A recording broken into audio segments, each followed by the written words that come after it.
পুরো ভিডিও জুড়ে থাকবে ঢাকা টু দিনাজপুরের অনেক কিছু। এটা আমার ঈদের লুক। আমি জীবনের প্রথম ঢাকা শহরে গরুর হাট দেখতে গিয়েছিলাম।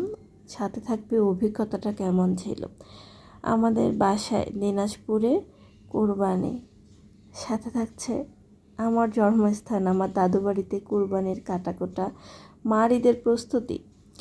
আসসালামু আলাইকুম। টিআইডেন লাইফস্টাইলের নতুন একটা ভিডিওতে সকলকেই স্বাগতম। কেমন আছেন আপনারা? কমেন্টে অবশ্যই বলবেন। আলহামদুলিল্লাহ, আপনাদের এত ভালোবাসায়, এত সুন্দর সুন্দর কমেন্টে দোয়ায় আলহামদুলিল্লাহ, আল্লাহর রহমতে আমিও ভালো আছি। আমি ঢাকা শহরে অনেক দিন যাবত, কিন্তু কখনোই নিজের চোখে গরুর হাট দেখা হয়নি। যদিও বাসায় থাকলেও দেখা হয় না, যেহেতু বড় হয়ে গিয়েছি। আর ঢাকা থেকে দিনাজপুর যাওয়ার পথে চোখের সামনে ডানে বাঁয়ে রাস্তায় যা যা গরুর হাট পড়ে, এই এতটুকুই। আজকে হাজব্যান্ডকে বলেছিলাম আমি ঢাকা শহরে একটাও গরুর হাট দেখিনি, আমাকে একটু গাবতলীতে নিয়ে চলো না, সব থেকে দামি বড় গরুটা একটু দেখে আসি। যে এত দামি গরু তো কখনো দেখিনি, 20 লাখ 30 লাখ, একটু দেখে আসি। বললো তাহলে উত্তরা দিয়া বাড়িতে যাওয়া যাক। বললাম হ্যাঁ চলো। আসার পথে দেখে অনেকেই গরু কিনে নিয়ে যাচ্ছে, আর আমরা তো আছি বাঙালি। ভাই কত নিল, ভাই কত হলো, ভাই কোন দেশের, এমন জিজ্ঞেস করতেই থাকি। যদিও আমি করি না, মানে এমনটা তো হয়েতেই থাকে। তো অনেকেই গরু নিয়ে বাসায় ফিরছিল, আবার অনেকেই নতুন করে গরু নিয়ে আসছিল। আমরা কুরবানিটাকে আসলে বানিয়ে ফেলেছি কি জানেন, একটা শো অফ। কোন দেশের, বাংলাদেশ বাদ দিয়ে বিদেশের থেকে কোন ভালো দেশ থেকে আনা, কত দূর থেকে আনা, কত টাকা দিয়ে কিনলাম, কার থেকে আমার কুরবানির গোস্তটা হলো বেশি, আমার গোস্তটা বেশি হলো না চর্বি বেশি হলো, নাকি হাড্ডি বেশি ছিল, আমরা কুরবানিটাকে বানিয়ে ফেলেছি ঠিক এমন। কিন্তু আমার কাছে মনে হয় কি কুরবানির সৌন্দর্যটা একটা অন্যরকম। এই কুরবানিতে অনেকেই মনে করি আমরা টাকা কুরবানি দিচ্ছি, কিন্তু না, এই টাকাটা আসে কোথায় থেকে? আমার রক্ত পানি করা টাকা থেকেই আল্লাহ বলেছে হালাল উপার্জনের কুরবানি। তার মানে আমার পরিশ্রমটা আমি আল্লাহর নামে দান করছি। আল্লাহ জানে এই ওসিলায় বিপদ আপদ বা অনেক কিছুই সমাধান করে দেয়, বা আল্লাহ সন্তুষ্টির জন্য। কুরবানির সৌন্দর্য, মহত্ব, গুণ অনেক কিছু আছে, কিন্তু আমরা সোশ্যাল মিডিয়ার জগতে এটাকে করে ফেলেছি লোক দেখানো, করে ফেলেছি গোস্ত খাওয়া, আরও অনেক কিছু।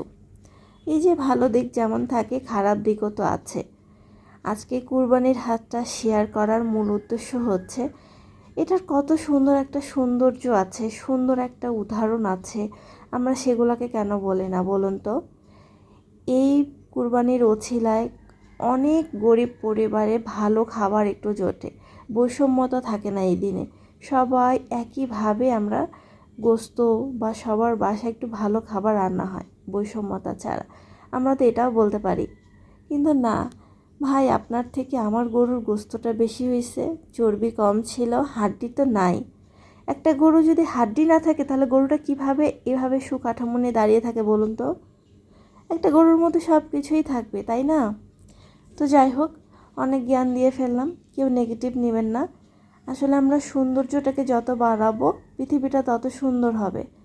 আর যত বেশি নেগেটিভ, যত বেশি ছোট একটা মন মানসিকতা নিয়ে পোষণ করব, পৃথিবীটা দেখবেন ততটা জটিল হয়ে যাবে।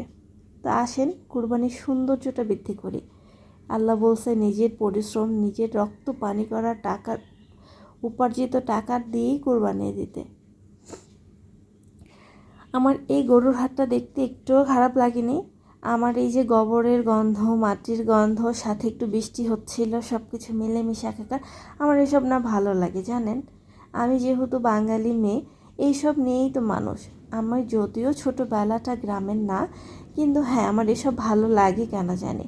ওই নানু বাড়ি গেলে খ্যারের উপরে ঠুপ ঠুপ করে লাফ দেয়া, তারপরে গরু তো ছিলই, সেই গরুর মানে দেখা, গরুকে ধরা, এগুলো আমার ভালোই লাগে। বা নানু বা মামাদের সাথে ওই মাঠে যাওয়া, ধান দেখা, বা ধান কাটছে কৃষকেরা, বা যে আমাদের ওদেরকে বলে পাট কিষান, ওরা হলো ধান কাটে, ওদের সাথে দাঁড়ায় থাকে দেখা, এগুলো আমি দুর্দান্ত লাগে আমার জানেন। অনেকেই পারে না, এটা যার যার নিজস্ব মতামত। তারপর আমি গরুগুলো দেখছিলাম, গরুগুলো না অনেক কান্না করছিল অনেকেই, আবার অনেকে যারা গরু নিয়ে এসেছে তারাও কান্না করছিল যে তাদের একমাত্র সময় কাটানোর আদরের মায়ার জিনিসটাকে তারা দিয়ে চলে যাচ্ছে।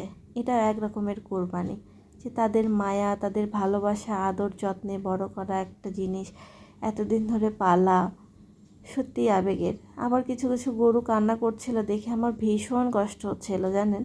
গরুগুলোকে একটু টাচ করছিলাম, ভয় পাচ্ছিলাম যে আবার ওই যে আমাদের দিকে বলে ঢিসা দেয় কি না, তো ঢিসা যদি দেয় তাহলে তো ব্যথা পাবো। তাই যারা ছিল আশেপাশে যাদের গরু, তারা বলছে না না না এরকম কিছু হবে না। তো তারপরে আমি আবার একটু সাহস করে গরুগুলোকে নাড়ছিলাম। আর হ্যাঁ, আরেকটা মজার বিষয়, আমি এই ছোট কাঁঠাল না কখনোই দেখিনি।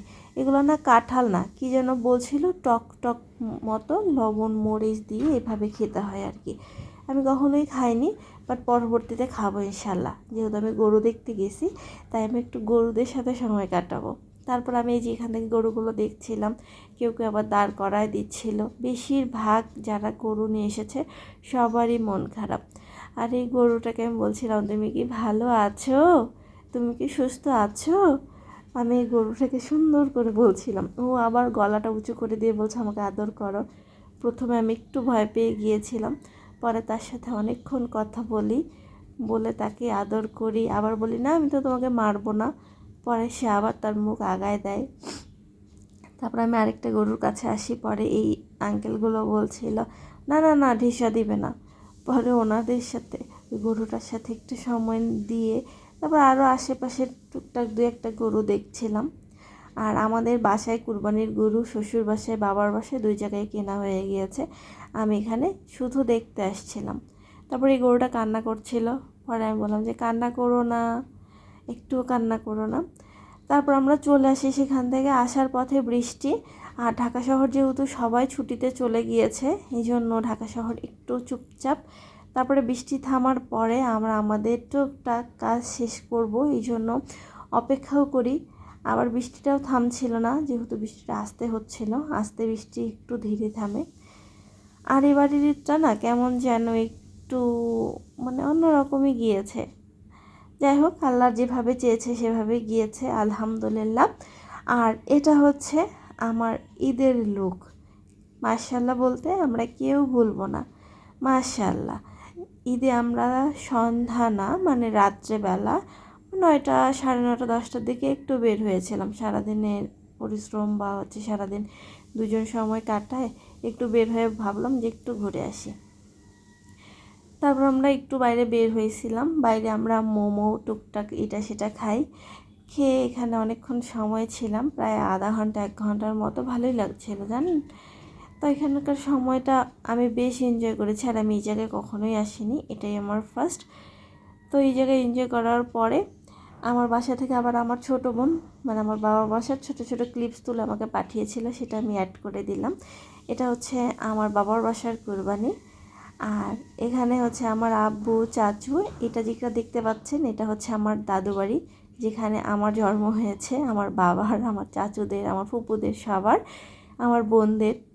তারপরে গোস্ত সব ভালো মতো কাটাকাটি করে সবার ভাগে ভাগে তুলেছে। আর এখন আমার বোন দেখাচ্ছে বাসা আজকে পুরো গোস্তময়, এখানে গোস্ত, ওখানে গোস্ত, গরু, খাসি, বুড়ি থেকে শুরু করে সব কিছু।